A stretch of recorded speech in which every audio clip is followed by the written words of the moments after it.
There was a lot of clubs down here, a lot of clubs down here in the 90s and early 2000s. And they all made a lot of money. And then Katrina happened. And, obviously Katrina put a lot of people out of business. Within a very short amount of time, if you're not earning any money, that can just eat you right out of business. And it killed a lot of people out here.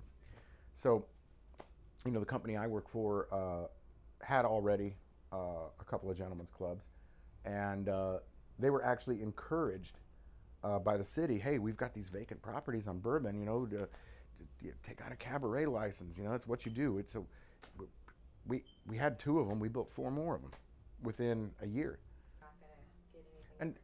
Yeah. and being an exotic dancer is definitely it's a skilled job. It's a general sort of misconception in society that being a stripper is something that girls do that have checked out of responsibility, or decide they don't want to get a real job, or I don't know exactly what you would call that, but that's not it. I mean, that is definitely a job that requires a lot of skill and a lot of experience and a lot of work to become good at. And the ones that invest that kind of effort, they make good money, and they earn every dime of it, for sure.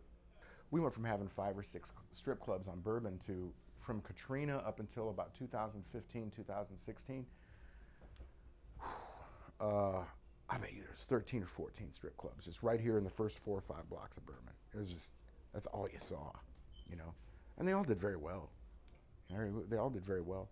But then, like people know, I mean, in fall of 2015, they had the trick or treat raids, which they raided all of the clubs and suspended almost all of our liquor licenses pending investigation and all kinds of stuff for a lot of reasons. At the time, the whole French Quarter, from Katrina up until then, the entire French Quarter was basically a de facto red light district. Nobody arrested anybody for anything, like pretty much. Okay, like if if you were to smoke a joint on Bourbon Street or something like that, a cop might tell you to put it away, or like, what the fuck are you doing, that type of stuff. But you would have to do something pretty outrageous, to get arrested, and certainly,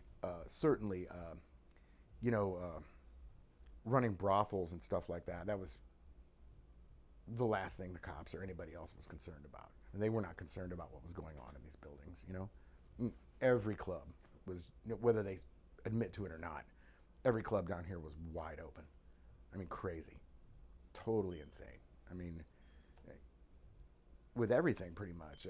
There was all varieties of sexual services and whatnot were for sale, all the time. But there were a lot of drug dealers and everything else out here that were just allowed to operate with complete impunity. Nobody everybody knew who they were. Nobody bothered to stop them. There was never any issues like that. So basically, you went into a club and you could do whatever you wanted. And it was like, I mean, again, as long as you weren't being extraordinarily demonstrative or stupid, or or if you didn't as long as you didn't get out of line with any of the girls, or become violent or anything like that. Of course, those things are always, not okay. But if you were just there to party, you could do anything you wanted. Nobody would ever ask you a second question. Not the police, certainly not us. We're making money off of it.